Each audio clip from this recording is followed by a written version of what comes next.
Pai, eu quero agradecer pela vida do pastor Júnior. Está aqui em Portugal de férias, mas ele está disponível para ser usado pelo Senhor. Está disponível, Deus, para transbordar nas nossas vidas. Que o Senhor continue derramando sobre ele graça, sabedoria, unção, e que nesta manhã ele seja voz de Deus, profeta de Deus, para os nossos corações. Assim, meu Pai, eu te peço, em nome do Senhor Jesus. Amém.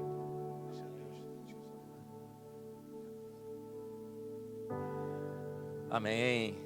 Eu saúdo a igreja com a graça e a paz do nosso Senhor Jesus Cristo. Amém? Obrigado por receber a mim, receber a minha esposa nessa manhã. E que eu possa fazer jus e trazer aquilo que Deus quer falar. Porque na realidade a gente tem toda uma preparação, mas no fim das contas é o Espírito Santo quem comanda. Quem comanda a igreja, quem comanda a casa. E eu quero agradecer em especial ao pastor Wagner e a sua esposa e a sua família, que nos recebeu com um grande coração desde terça-feira, porque eu também estive aqui na terça-feira, no dia do amigo, e foi momentos gloriosos que vivemos ali sentados à mesa, falando da palavra do Senhor, em comunhão. Tinha uma outra mesa atrás, nos chamando mais atenção, que eram as guloseimas, as comidas, que por sinal estavam uma delícia. Só eu comi 4 pedaços de bolo de banana, fora as outras coisas que tinha. Por isso que minha irmã, ou por isso que a minha esposa estava falando hoje para mim, né? Você tem noção o quanto você já engordou? Eu falei assim, ô amor, não tira a minha unção. Porque isso daí eu só vou ver em Brasília, né? Mas, pastor, foi um momento glorioso aquela terça-feira. Deus falou muito ao meu coração, inclusive falou através da sua vida e dos irmãos que aqui estavam, confirmando a palavra de hoje, né? Eu também não poderia deixar de agradecer ao José Cafino e a Elaine, sua esposa, esse casal que trabalhou conosco lá em Brasília durante alguns anos, fez parte da nossa equipe de casais e foi uma bênção, porque sem eles a gente não conseguiria conduzir um ministério que é tão importante, que é tão poderoso para o Senhor. E me alegra ver aqui o encontro de casais de vocês. Pena que mudou o dia, que é exatamente no dia que eu estou voltando para Brasília. Mas eu creio que Deus vai fazer uma poderosa obra na vida dos casais. Eu só peço, queridos, como pastor da área de casais, reforçando aqui o pedido do pastor Wagner, não deixe para a última hora. Porque quando a gente deixa para a última hora, com uns eventos desses, é tão ruim, gente. A gente se bagunça todo porque a gente precisa fazer um planejamento para receber vocês bem, para trabalhar o coração da família de uma forma que seja poderosa, que seja com zelo. Então não deixe para a última hora. E não deixe de vir, venha. Porque eu tenho certeza que Deus vai fazer a obra, principalmente porque a palavra de hoje é direcionada para isso. Quando a gente é convidado a pregar, principalmente estando em férias, a gente fica tranquilo, né, pastor? Porque a gente tem algumas pregações já esboçadas, a gente tem já algumas coisas escritas, e a gente vai subir neste altar e trazer uma palavra que a gente já está seguro em pregar. Mas incrivelmente o Espírito Santo, ele me bloqueou de várias formas, para não pregar aquilo que eu já tinha esboçado, para não trazer a esta igreja, a esta casa, aquilo que eu já tinha falado outrora em outras casas, em outras igrejas. Ele queria algo novo para esta casa. E eu vou dizer uma coisa para vocês. Nunca o Espírito Santo derramou na minha vida como ele derramou nesta manhã. Eu acredito que Deus está fazendo uma aliança, ou renovando uma aliança com esta igreja, com esta casa, pastor Wagner. Eu creio que Deus ele está fazendo uma movimentação para que vocês possam ser usados por Deus neste país. Que vocês possam ser usados por Deus fora dessas quatro paredes. Porque nós precisamos, meus amados, nos levantarmos como uma família em Cristo Jesus e mudar o cenário que se instalou não só no Brasil, mas como na América do Norte, como na Europa, como na Ásia, como em vários outros continentes. Então, meus amados, sem mais delongas, vamos abrir a palavra do Senhor.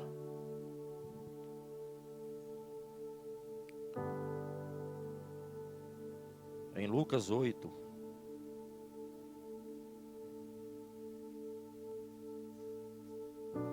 Mas antes de lê-la,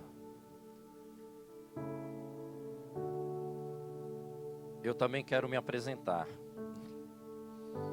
Senão fica ruim, né? Quem é esse cara que está aí em cima, né? Quem é essa pessoa que o pastor Wagner chamou aí para pegar? Meus queridos, eu sou o pastor Júnior. Acredito que um dia eu vou ser o pastor master, pleno, sênior, mas a minha vida é sempre ser júnior, né? Eu estava brincando com o pastor Wagner na terça-feira.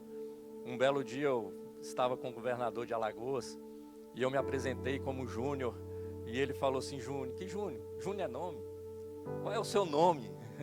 Então meu nome é Luiz, eu me chamo Luiz, mas uso o Júnior como nome de guerra para me apresentar. É um nome que está no meu coração. Foi assim em vários outros lugares, em empresas que eu trabalhei. Então eu sou pastor da Igreja Batista Pacentar, como o pastor Wagner colocou. Sou pastor auxiliar. Estou aqui com a bênção do meu pastor presidente, o pastor Mozart, né? E trabalho lá na área de casais. Sou pastor da área de casais, chamado pelo Espírito Santo. Eu digo que eu fui chamado pelo Espírito Santo para trabalhar como casais, porque nessa época eu e minha esposa já estávamos pensando em nos separar. Quando fizemos um curso chamado Casados para Sempre, um curso que nós ministramos com muito orgulho no nosso coração, porque não foi só um curso que salvou o meu casamento, mas é um curso que foi inspirado pelo Espírito Santo a um casal chamado Mike e Marilyn nos Estados Unidos. Eu falo que nessa época eu não era crente, mas a minha esposa fala assim: você já tinha aceitado a Jesus, o tempo passa e a gente vai esquecendo, né, meus irmãos? Mas quando eu entrei dentro do carro na primeira aula, que era a aula de aliança, eu entrei dentro desse carro e olhei para minha esposa bravo, né? Porque a gente estava em desentendimento um com o outro, vamos dizer assim. Eu falei: o que é que você falou? O que é que você está falando aí? Aí ela olhou para mim e falou assim: eu não estou falando nada com você. Eu falei: tá sim. Você falou que a gente vai trabalhar com isso daqui. Nós vamos trabalhar com esse casal. E aí os olhos dela já encheu de lágrimas. Ela falou assim: amor, essa voz que você escutou foi a voz do Espírito Santo, porque eu também escutei. Ele também falou comigo que nós iríamos trabalhar com casais. E aqui estamos hoje nós. Trabalhamos com o Ministério de Casais, fomos consagrados a pastores, e assim a gente propaga o reino de Deus em Brasília. Com muito orgulho, com muita graça, porque nós acreditamos na família. E nós acreditamos que o casamento é um propósito do céu. Ele não é um propósito da terra. Se ele fosse um propósito da terra, nós teríamos manuais para o casamento. O homem, ele foi feito do pó, e do pó voltará. E pelo fato do homem ter sido feito do pó, a ciência pode estudá-lo, a medicina pode estudá-lo.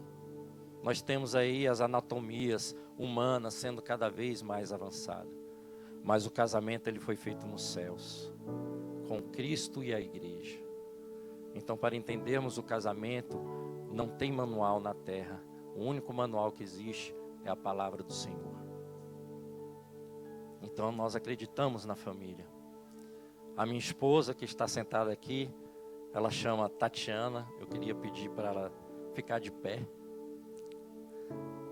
É essa loira, gente, linda, mas por dentro ela é mais linda ainda, vocês não têm noção. Os seus queridos ficaram à vontade na casa do Senhor, amém?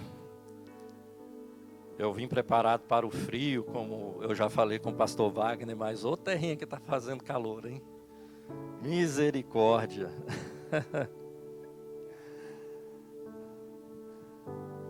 Amados, vamos abrir então a nossa palavra, sem mais delongas. A nossa palavra está lá em Lucas, no capítulo 8, a partir do verso 40.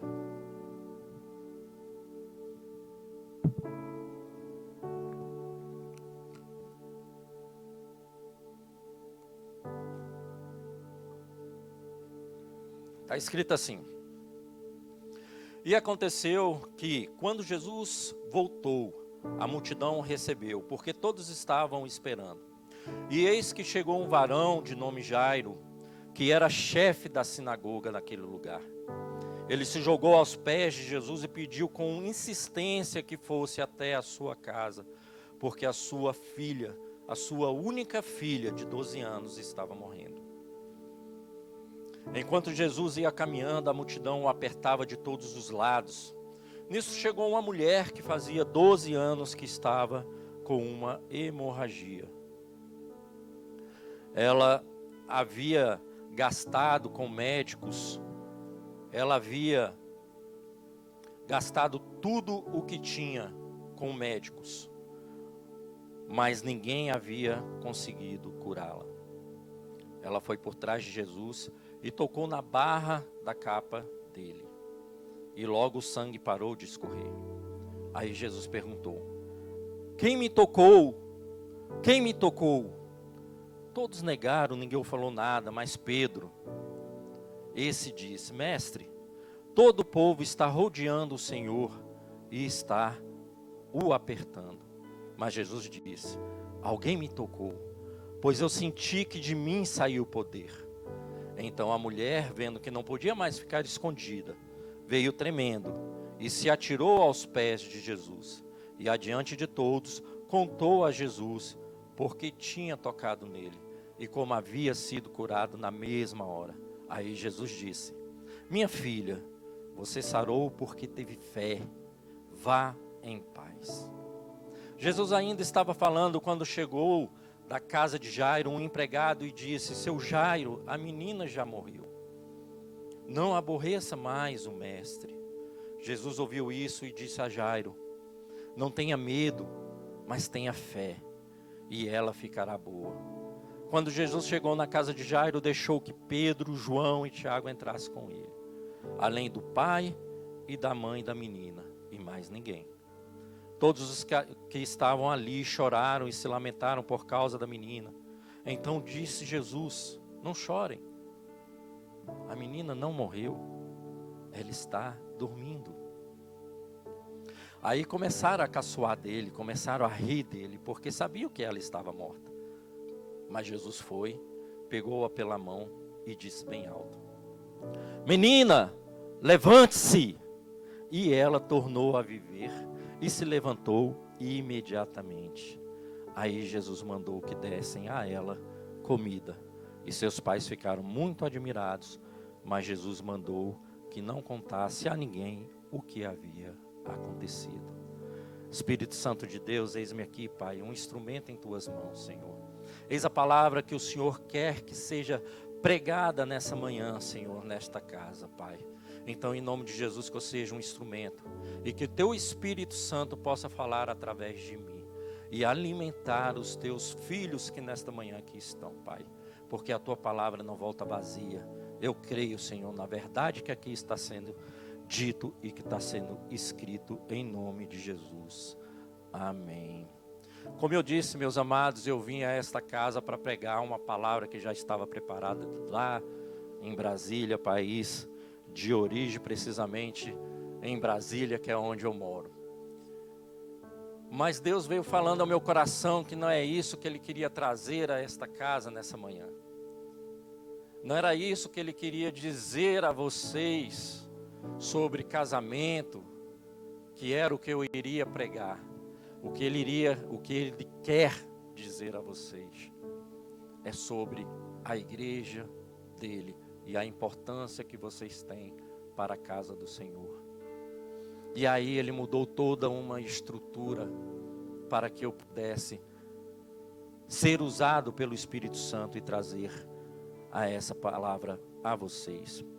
Por isso que eu acredito, meus amados, que essa manhã vai ser uma manhã significativa.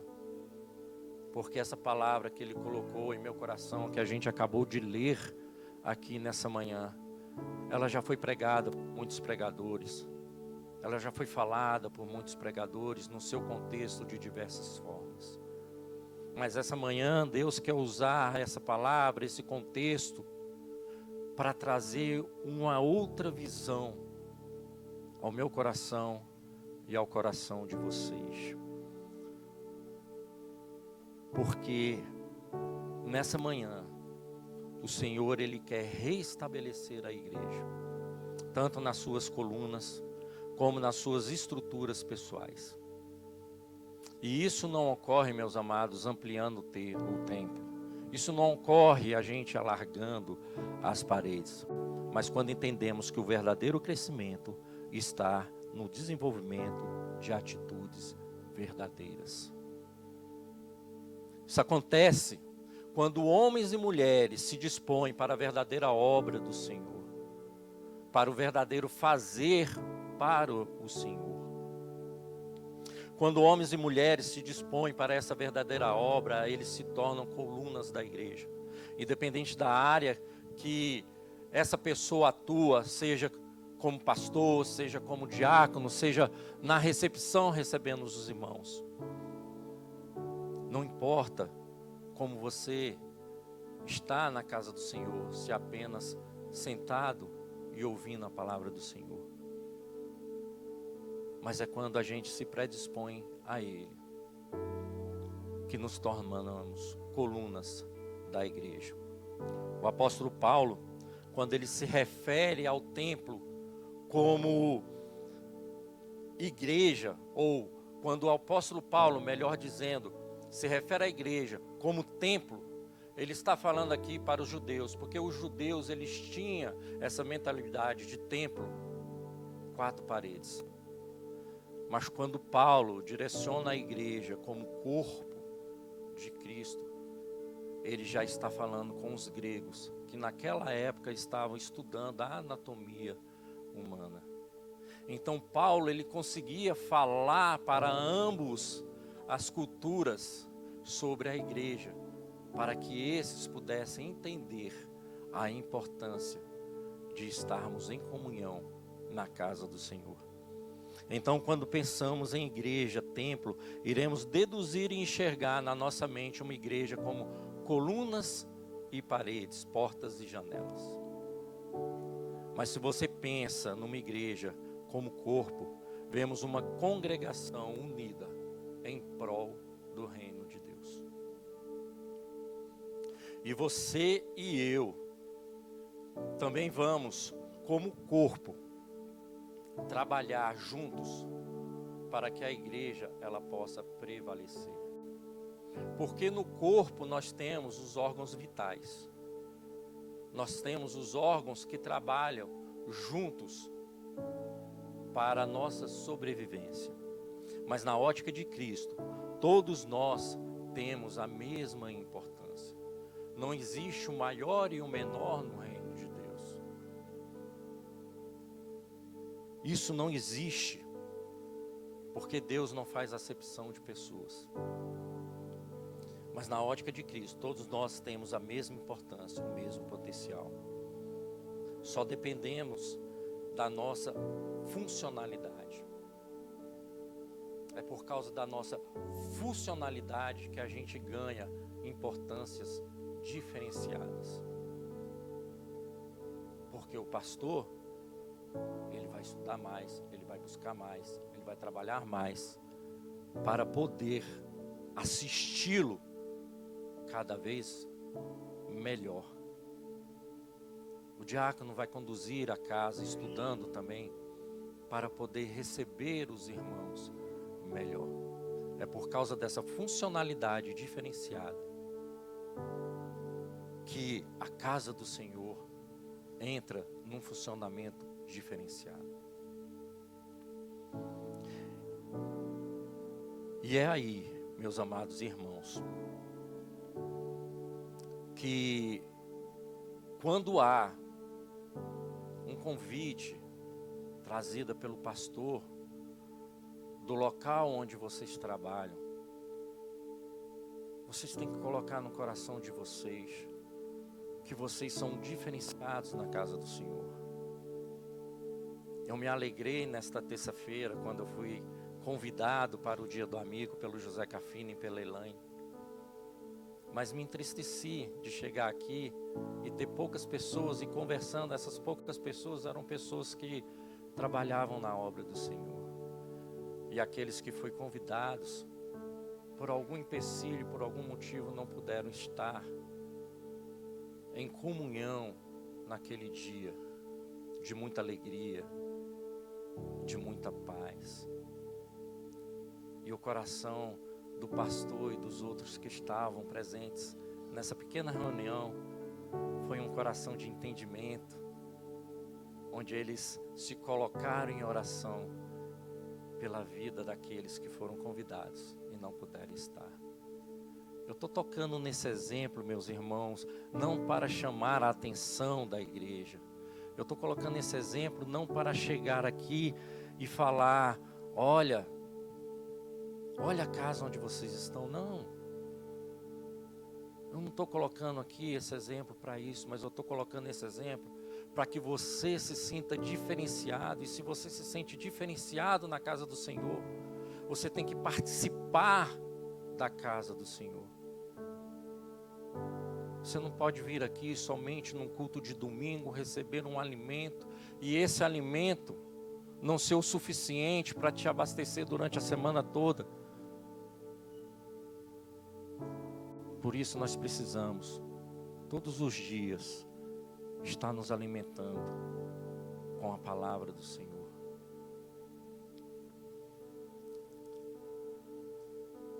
Foi nesse dia que eu fiquei sabendo do nascimento da filha do pastor. E hoje, vendo a apresentação de duas crianças aqui, eu coloco um outro exemplo sobre essa questão de funcionalidade. Nós temos a nossa funcionalidade, mas às vezes, no dia a dia, ela não é o suficiente. Ela não serve para algumas atividades. Pastor Wagner, em sua casa, ele é o sacerdote do lar. Ele é o líder, o governador, o provedor, aquele quem ora. Mas eu tenho certeza que quando a Helena chora na madrugada, que funcionalidade o pastor Wagner tem? Nenhuma. Se ele ficar lá no cantinho dele quietinho, não atrapalhar a esposa dele, já está bom demais. Porque naquela hora a Helena não quer o pastor Wagner. Ela quer a mãe, porque é a mãe que tem o alimento dela. Então a funcionalidade da sua mãe naquela hora é mais importante do que a funcionalidade do pai Wagner naquela hora. Eu lembro, pastor Wagner, quando meu primogênito nasceu, e alguns meses passados, ele acordou de madrugada, minha esposa, ela já tem um sono pesado, mas por causa do cansaço de noites e noites aí, acordadas, amamentando o meu filho, chegou um dia que ela estava muito cansada e o meu filho chorou de madrugada e ela não acordou. E aí eu peguei o meu filho lá no berço, nos meus braços, e coloquei ele para ser amamentado.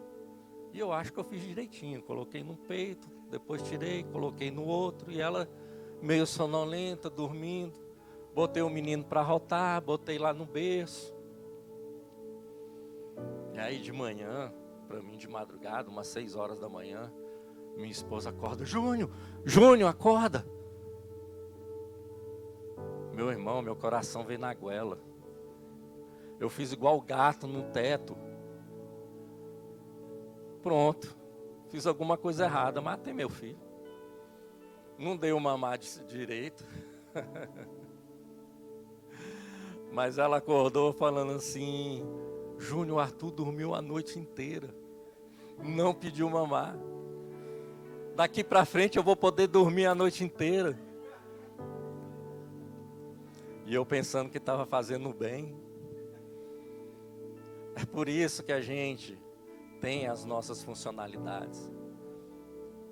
Porque eu tentei interferir em algo.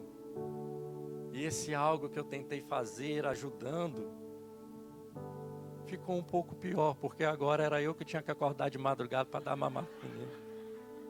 Então tem certas coisas que a gente não vai conseguir fazer por causa das nossas funcionalidades. E aí é onde a gente tem que parar e pensar: aonde eu estou sendo colocado no reino de Deus para fazer a boa obra? A gente tem que refletir a respeito do nosso chamado para aquilo que Deus quer fazer em nossa vida.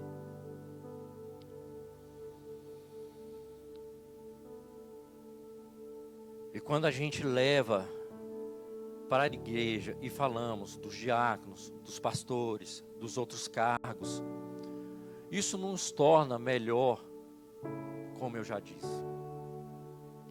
Mas por causa da sua funcionalidade, eles têm uma importância e um significado diferenciado.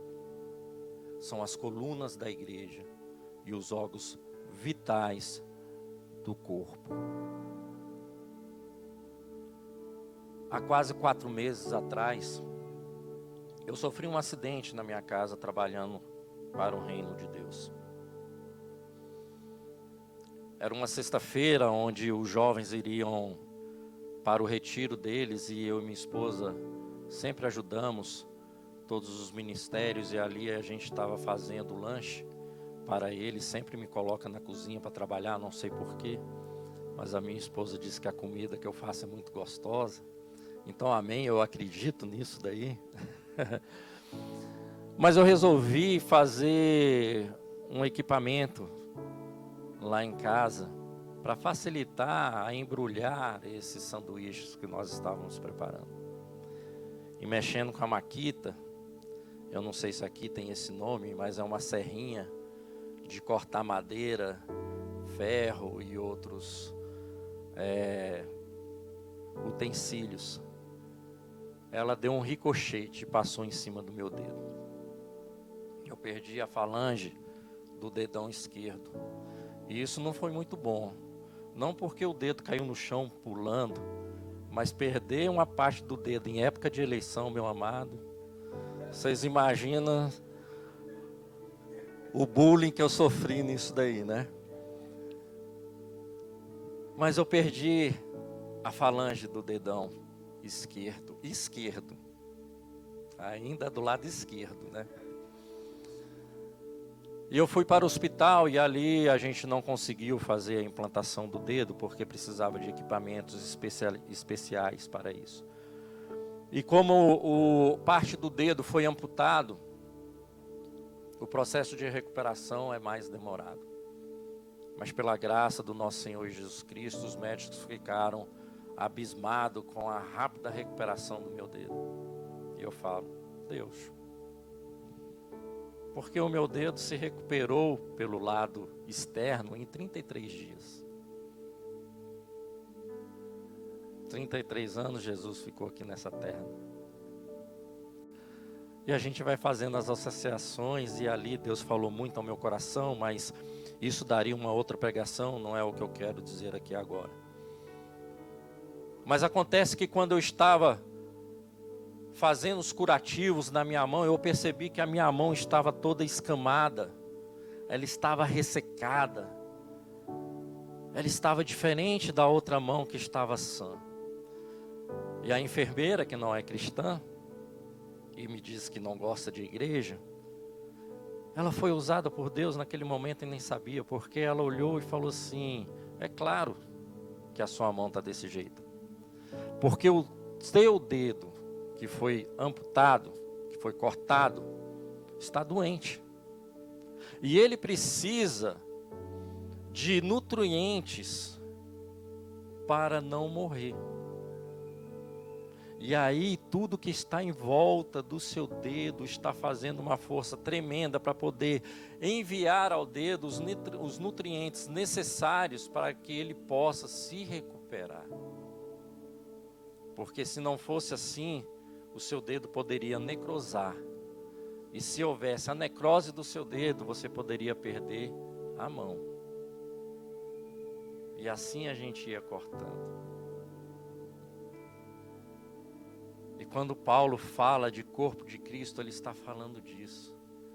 Se existe uma parte no corpo de Cristo que está doente, que está morrendo, nós devemos nos mobilizar em prol dessa parte que está morrendo, dessa parte que está debilitada, para que a gente possa recuperar este órgão, para que a gente possa recuperar esta pessoa e trazer para a casa do Senhor.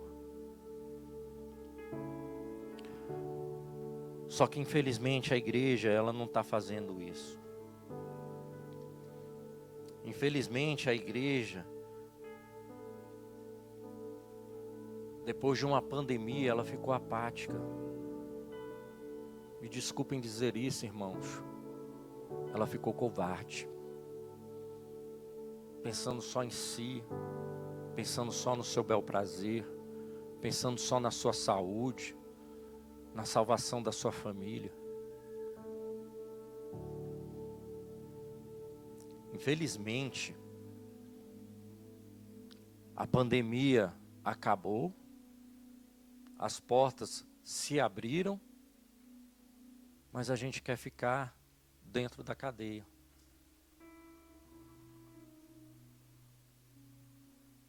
Meus irmãos, nós não estamos no Antigo Testamento, nós estamos vivendo a graça do nosso Senhor Jesus Cristo. Se a porta foi aberta é para a gente sair, não é para a gente ficar preso. É por isso que eu entendo que uma das maiores obras de restituição do nosso templo como igreja é feita de fato por aqueles que fazem a diferença na obra. Homens e mulheres que Deus estabeleceu com um selo de uma entrega, com um selo de um compromisso diferenciado. E isso não se trata do agir da igreja, mas de fato cada um que se coloque à disposição dessa obra para ocupar o seu lugar de importância no Espírito, que a igreja vai reconhecer. Foram tempos difíceis nessa época de Covid. Perdemos nossos entes queridos, amigos, familiares. Dobramos os nossos joelhos no chão. Oramos. Mas quando as portas se abriram, tivemos medo. Nos faltou coragem de colocar as nossas caras para o lado de fora e fazer a obra que o Senhor nos chamou para fazer. E a sensação que eu tenho é que Deus, Ele está dando um F5, Ele está dando uma atualização no mundo e não está sendo diferente na igreja. Eu acredito que, e estou vendo isso daí, que Ele desacelerou, que Ele está estabelecendo uma parada geral do lado de fora para reestruturar as famílias do lado de dentro. Não está sendo diferente nas igrejas. Eu acho que todo mundo aqui entende um pouco de Fórmula 1, né? Acho que todo mundo aqui já viu Ayrton Senna correr, Schumacher. Eu sou dessa época, essa nova geração aí, eu não estou participando, então só sei do Hamilton e o resto eu não sei. Mas acontece que numa corrida de Fórmula 1, fazendo só uma analogia, quando acontece um acidente grave na pista, entra o safety car. E esse carro que entra na pista, que entra como safety car na pista, ele desacelera todos os outros carros. Aquele que estava lá atrás, em último lugar, já não está mais. E aquele que estava na frente já não está mais tão à frente. E eu acredito que é isso que Deus está fazendo com o mundo. Deus, Ele está desacelerando as coisas. Porque quando esse safety car sair da pista, meus amados, é você quem vai determinar a sua aceleração, de como você vai agir após a largada. Só que nesse momento que o safety car entra na pista, uns carros vão para o pit stop, trocar o pneu, colocar combustível. Outros pilotos ficam ali meditando de como que foi a corrida dele, até aquele momento que o safety car entrou na pista. Houve um lockdown, não por vontade de Deus, mas Ele aproveita as situações que acontecem no mundo para dizer: meu querido, já que você parou, analisa a sua vida. Já que você parou, veja como você está. Porque uma hora esse safety car vai sair da pista.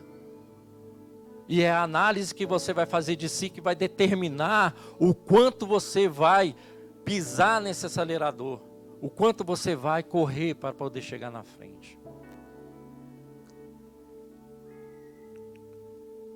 Em Apocalipse 22, fala que quem é injusto, faça injustiça mais ainda. Quem está sujo, suja-se mais ainda. E quem é justo, faça justiça mais ainda. E quem é santo, santifique-se mais ainda. Deus, Ele está abrindo uma janela de aceleração, entenda isso, meu amado. Tem gente que está sendo muito abençoado e outros nem tanto.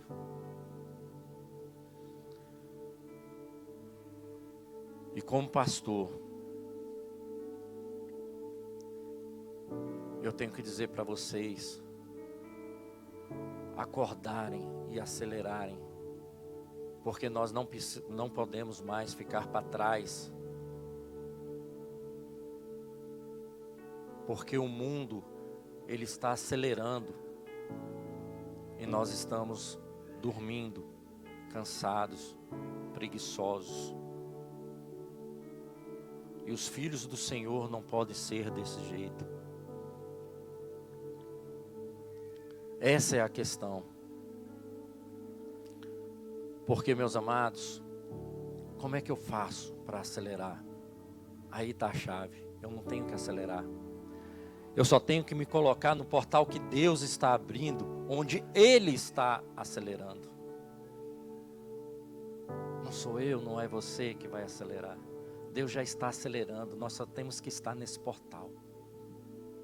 Nós só temos que estar neste lugar. Porque Ele está dando um reset na igreja. Deus estabeleceu uma freada nas movimentações do lado de fora para reorganizar as famílias do lado de dentro. E na igreja a reestruturação tem que ser feita exatamente na postura de homens e mulheres que assumem um selo. E não necessariamente tem que estar debaixo de uma ordenação de pastor, de diácono, de líder. Nessa semana nós estávamos na casa de um casal de amigos e estávamos conversando a respeito de várias coisas, quando o esposo dessa nossa amiga falou, ele é cristão, mas não frequenta igreja, que as pessoas mais importantes dentro da igreja não é o pastor, não é o diácono, não é o líder. Na visão dele, as pessoas mais importantes dentro de uma igreja são vocês que vêm assistir o culto. A responsabilidade maior não é do pastor Wagner. A responsabilidade maior é de vocês que vêm assistir o culto. Porque, meus amados, quem gera ovelha é ovelha. O pastor cuida das ovelhas. São vocês que têm que dar testemunhos aí fora. São vocês que têm que falar do Cristo vivo aí fora. E trazer para que o pastor possa cuidar dessas vidas, dessas almas. A responsabilidade maior está na mão de vocês, e digo mais. Deus está mudando o cenário, está virando a chave, mas os olhos de Deus continuam voltados para a sua igreja e nunca vai se desviar da sua igreja. Quando Moisés estava para nascer, houve uma confusão no Egito, pessoas morrendo, Faraó querendo matar as crianças. Estava um caos, um cenário caótico. Mas Deus fez gerar algo poderoso naquele lugar. E é nesse meio caótico que Deus trouxe o libertador. Só que o problema é que o diabo aproveita desse meio caótico para colocar incertezas no coração de vocês, para colocar dúvida no coração de vocês. Por isso, uma das reestruturações a ser feita na igreja, onde Deus está mexendo com seus filhos, onde Deus está mexendo com o seu povo, está nesse texto que a gente acabou de ler, Lucas 8, a partir do 14. Jesus, ele está mudando algumas chaves, ele está mudando algumas estruturas no nosso dia a dia. Como o pastor Wagner disse, o Brasil, Brasília principalmente, está vivendo uma alteração de governo. E muitas pessoas se colocam em posicionamento de um lado, outras pessoas se colocam em posicionamento de outro. Mas deixa eu dizer uma coisa para vocês, meus amados. Quando Jesus Cristo pisou nessa terra e pegou o chicote, ele não foi no palácio de Herodes, ele foi na igreja.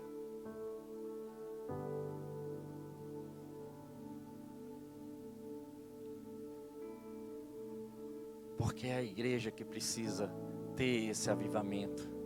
É a igreja que precisa se posicionar perante a Deus. E nesse mesmo tempo hábil, a Bíblia fala sobre o chefe da sinagoga. Ele está falando sobre Jairo. E aqui a gente quer aprender algo de Deus. Porque quando Jairo foi colocado nesse texto, ele foi colocado como chefe da sinagoga, governador da sinagoga. Se eu quero falar e entender sobre Deus, eu vou no sacerdote. Se eu quero aprender sobre Jesus Cristo, eu vou sobre aquelas pessoas que Jesus Cristo colocou na terra. Mas Jairo era o governador da sinagoga. Ele era o cargo mais alto que estava ali. E o que Deus está me ensinando nesse posicionamento de Jairo é que mesmo ele sendo o chefe da sinagoga, ele estava doente em casa. Ele estava com a filha doente em casa, sem saber o que fazer. E quando ele soube que Jesus estava passando por ali, ele foi ter com Jesus, se humilhou e chegou para Jesus e falou: Senhor, a minha filha está doente, vá à minha casa. E no meio da multidão, Jesus para e fala: sim, Jairo, eu vou visitar a sua casa. Talvez aqui, se Jairo tivesse pedido a Jesus para ir na sinagoga, talvez ele não iria. Mas como Jairo pediu para que ele fosse na sua casa, ele foi. E ele foi porque ele quer explicar para mim e para você nessa manhã que o começo de uma vida cristã não começa na sinagoga. O começo de uma vida cristã começa dentro de casa e se expressa na sinagoga. A ênfase aqui não é a sinagoga. O problema aqui é a ordem das coisas. São as prioridades das coisas que o Senhor está buscando corrigir nas igrejas. É exatamente por isso que Jesus aceita o pedido de Jairo para ir na casa dele. Me permita imaginar uma coisa, meus amados amigos.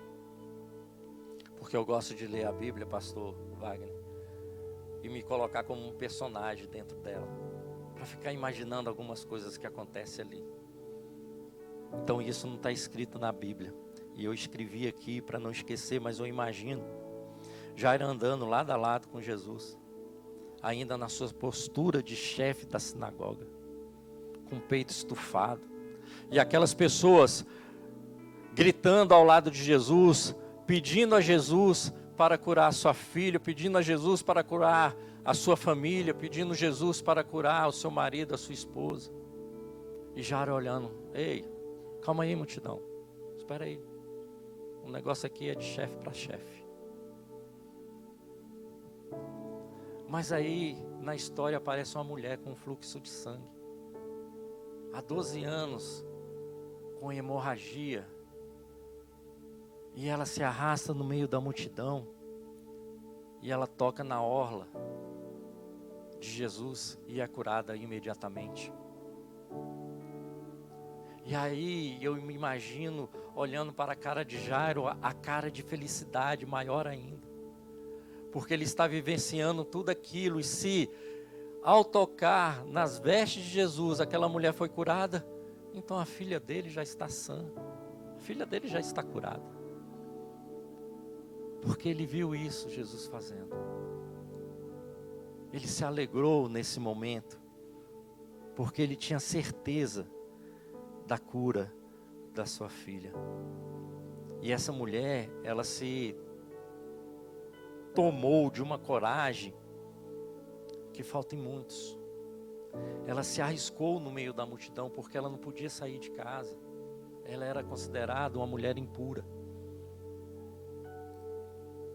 E ela mesmo passando por debaixo, se arrastando por debaixo, ela chega e toca na orla de Jesus e é curada.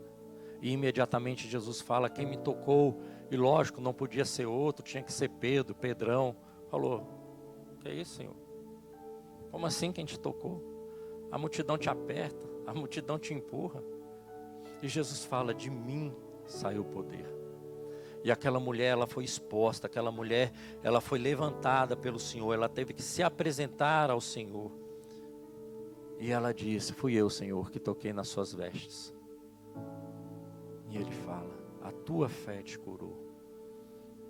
Eu fico vendo a coragem dessa mulher para poder receber a sua vitória, para poder mudar a sua história, para poder mudar a sua vida. Por isso, meu amado irmão, eu costumo dizer que a reunião que a gente chama de culto pode acontecer num lugar entre 4 paredes, como essa aqui. Mas o verdadeiro culto, ela ocorre nas regiões celestiais. Por isso você pode entrar no templo e não entrar no culto. Porque se você sai da sua casa para vir à igreja como uma rotina, você entrou no templo, você não entrou no culto. Mas se você acorda domingo de manhã com alegria no coração, porque vai à casa do Senhor rever os irmãos e se alimentar com a palavra de Deus, você já entrou no culto, lá na sua casa, e expressou Ele na sinagoga. Em Salmo 122, o salmista disse, alegrei-me, misericórdia, para que o tempo. Eu nunca vi um tempo correr tanto em Portugal. Lá em Brasília passa devagar. Aí cheguei aqui e já está quase na hora de eu ir embora. Me permita adiantar aqui um pouco, tá, meus irmãos? Porque eu quero chegar no contexto da pregação, do sermão de hoje. Em Salmo 122, o salmista diz, alegrei-me quando me disseram que íamos à casa do Senhor. Ele não disse que se alegrou quando entrou na casa do Senhor. Ele se alegrou quando disseram que ele ia na casa do Senhor. Foi isso que eu acabei de dizer a vocês. Se alegre o coração de vocês por estarem vindo à casa do Senhor. E essa mulher, ela estava sozinha com Jesus no meio da multidão. E é em momentos como esses, que se você presta atenção e ativa o seu coração, que você se encontra sozinho com Jesus. Olha a cena, meus amados, aquela mulher estava no meio da multidão, mas no meio daquela multidão ela conseguiu ficar sozinha com Jesus. às vezes uma palavra que foi dita aqui te levou como um louvor, e parabéns para esse louvor, me levou aos céus. Chego a arrepio, porque eu nunca tinha tempo que eu não sentia essa unção. Não sei se é saudade de ver essa moça aqui no altar, louvando a Deus, mas a unção entrou no meu coração e eu fui levado a um outro nível no Espírito Santo. Jesus curou muitos enfermos tocando nele, mas essa mulher toca em Jesus e é curada no meio da multidão. E eu acredito que Jesus, ele estava trabalhando nesse momento no coração de Jairo. Ele estava trabalhando nesse momento nos corações de homens e mulheres que têm um selo com ele. E está reposicionando muito de nós, quer tenha título ou não. Ele está reposicionando Jairo.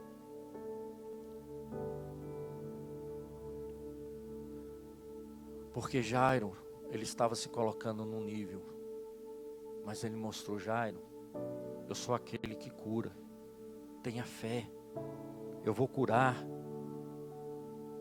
a sua filha.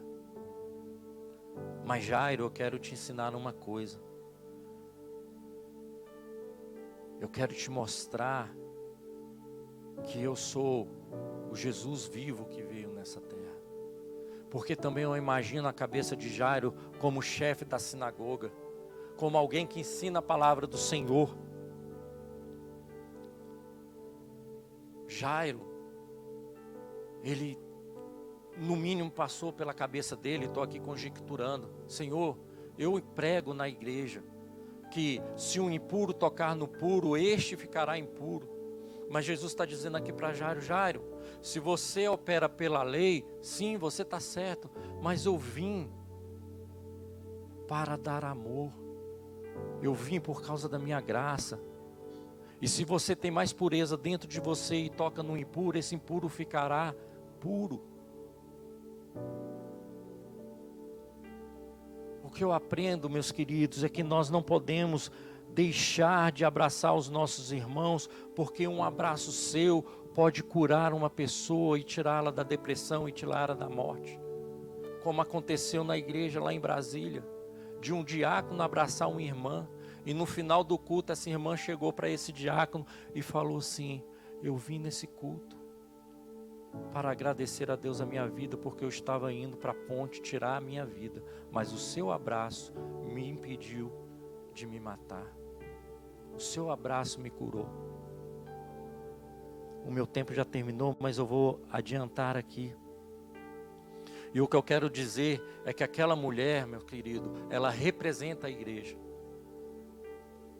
Porque ela está sangrando como a igreja hoje sangra.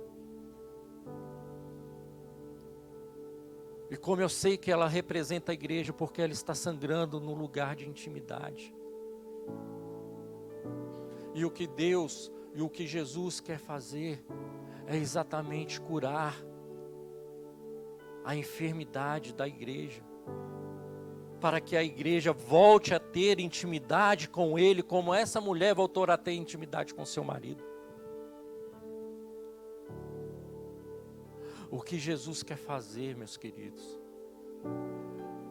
é curar a enfermidade da igreja, porque nós sabemos que a mulher, quando está com fluxo de sangue, ela está jogando aquele sangue velho fora, para que um novo sangue entre e dê vida à mulher.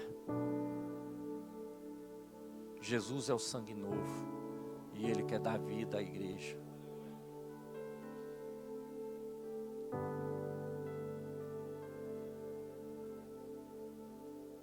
Mas, meus queridos,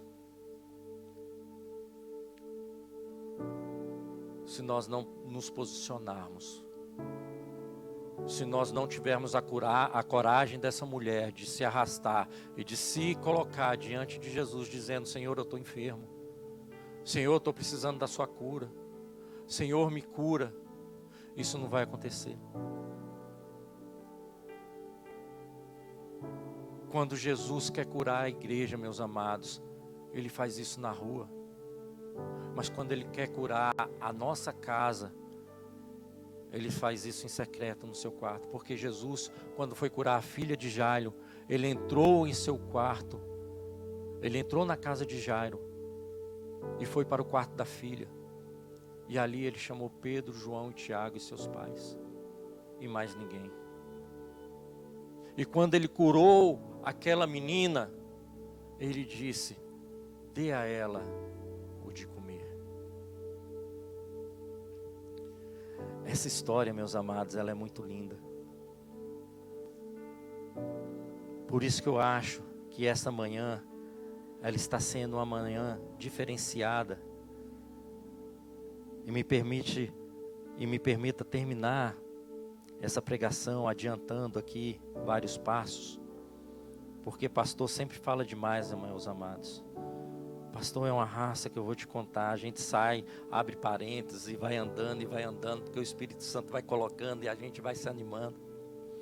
E eu não quero tomar o tempo de vocês logo no meu primeiro dia convidado aqui, que vergonha.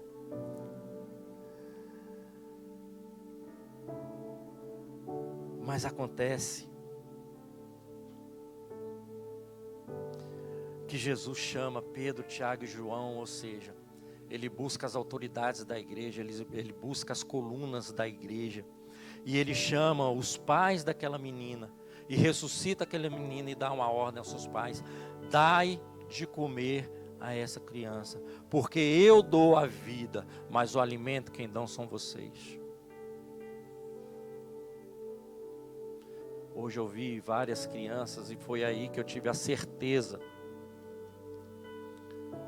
de que Deus queria que eu trouxesse essa palavra para vocês nessa manhã. Porque, meus amados, Moisés, quando ele nasceu, ele foi colocado num cesto e colocado no leito de um rio, e a mãe dele empurrou esse cesto, porque Faraó estava matando as crianças.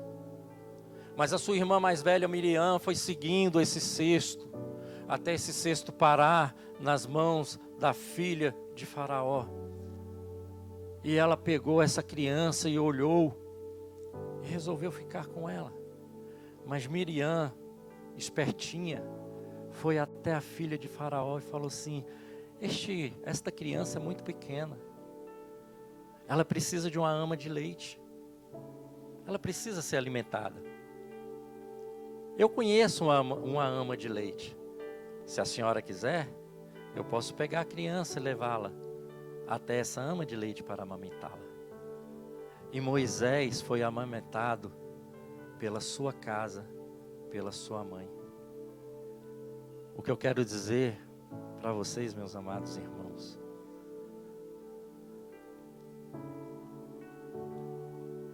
é que quem alimenta o seu filho é quem vai fazer ele ser quem ele é.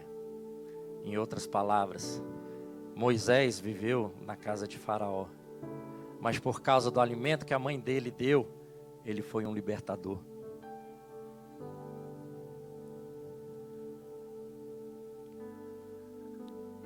Porque se você alimenta o seu filho, ainda que ele seja criado neste mundo, que é casa de Faraó, amanhã ele pode ser um libertador.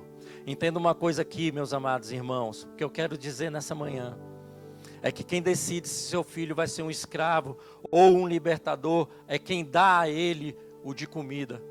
Por isso, para de deixar o filho de vocês serem alimentados pela escola, para de deixar o filho de vocês serem alimentados pela televisão, parem de deixar o filho de vocês serem alimentados pela internet.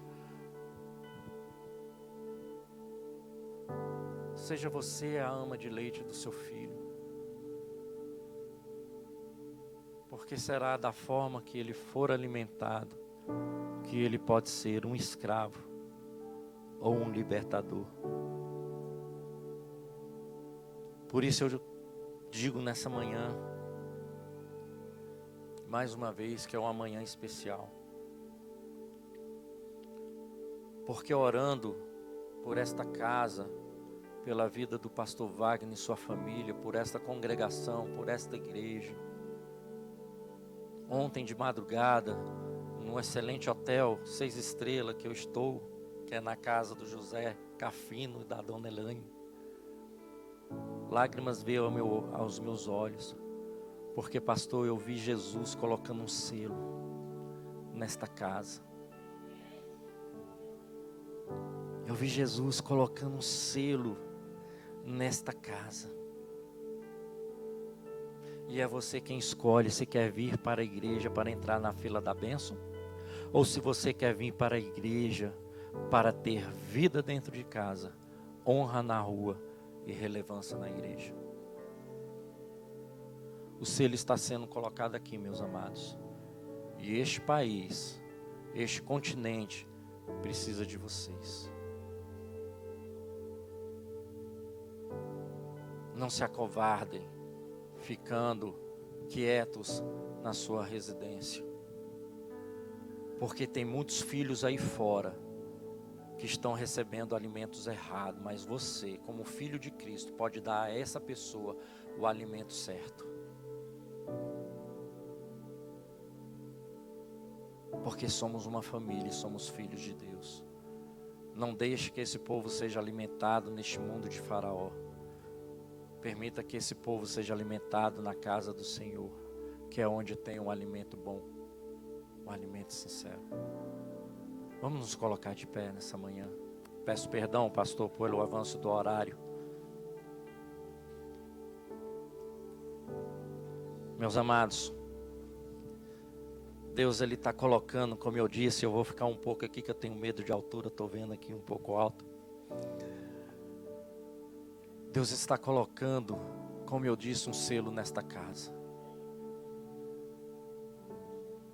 Mas vocês precisam ser curados para fazer a boa obra daquele que nos chamou. Aquele que quer ser curado hoje. Aquele que quer ter uma vida diferente hoje. Em prol da obra e do reino do nosso Senhor Jesus Cristo. Vem aqui à frente, queridos. Vamos orar nessa manhã. Vamos, meu Pai, meu Senhor, meu Deus, fazer diferente para o reino do nosso Senhor Jesus Cristo. Tenham coragem como aquela mulher do fluxo de sangue que se arrastou pelo chão para tocar as vestes e a orla do Senhor Jesus Cristo, e assim foi curado por causa da sua fé. Oh Pai amado, eu clamo e oro pela tua igreja, Senhor. Eu sei que o Senhor está colocando, Pai, um selo novo na sua casa, Pai. Eu sei que o Senhor está levantando homens e mulheres aqui dentro, Senhor, para poder fazer diferente, Pai, daquilo que o Senhor planejou, Pai. Porque eles vão fazer melhor, Senhor, porque a tua palavra é fidedigna, a tua palavra é real, meu Deus. Eu creio, Pai, que essas pessoas, Pai, que se colocaram aqui diante do altar, Senhor, que o Senhor e o teu Espírito Santo já está, Pai, curando, Senhor, a enfermidade, dando a eles, Pai, a intrepidez de levar a tua palavra até os confins do mundo, Senhor. Pai, que seja diferente essa casa, Senhor. Que essa casa possa ser enxergada como casa de oração, como casa que proclama o teu evangelho, Pai, de forma verdadeira e real, Senhor. Que essa casa possa levar, Pai, fora dessas 4 paredes a tua palavra. Que essas ovelhas, Pai, possam gerar ovelhas, Senhor, e trazer, Pai, para serem cuidadas e alimentadas no teu pasto verde, Pai. Porque é o Senhor que dá o bom alimento, Pai. E o teu alimento, Pai, não nos torna escravo, o teu alimento nos liberta, Senhor. Que sejamos, Pai, conhecidos como os libertadores e não como escravos, Pai. Em nome de Jesus, Senhor. Que a tua presença, Pai, seja real no coração de cada um dos teus filhos nesta manhã, Pai. Que o teu Espírito Santo venha, Pai, enchê-los, Senhor, com sabedoria. Venha enchê-los, Senhor, com a tua graça, com o teu amor, Pai. E que essa sabedoria e que essa unção derramada na vida de muitos aqui hoje, Pai, possam transbordar ao ponto, Pai, de alimentar outros filhos teus que estão aí perdidos neste mundo, Pai. Ó Senhor, seja o rei deste lugar, seja o dono dessa casa. Derrame sobre a vida do pastor Wagner a sabedoria dos céus.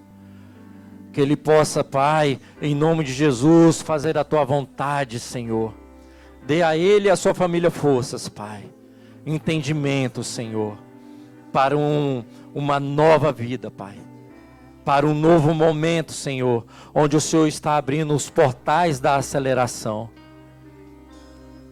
Que essa casa, Senhor, seja cheia do teu Espírito, em nome de Jesus. Amém.